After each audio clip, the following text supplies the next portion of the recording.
Hindi po bababa sa 3 sasakyan ang inararo ng isang trailer truck sa Quezon City.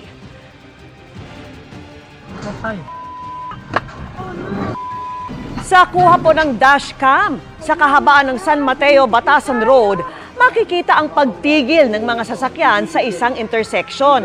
Hindi pa tuluyang nakatatawid ang isang puting sasakyan pero inararo na ito ng truck. Naipit at tumilapon pa ang isang rider na nasugatan. Nakabig naman ng truck driver ang sasakyan kaya hindi na natumbok ang may-ari ng dashcam. Sa kuha po ng CCTV ng Barangay Batasan, makikita ang mabilis na takbo ng truck. Ayon sa responding traffic enforcer, nawalan umano ng preno ang truck. Hawak na rin ng mga otoridad ang driver na sinusubukan pa po namin kunan ng pahayag.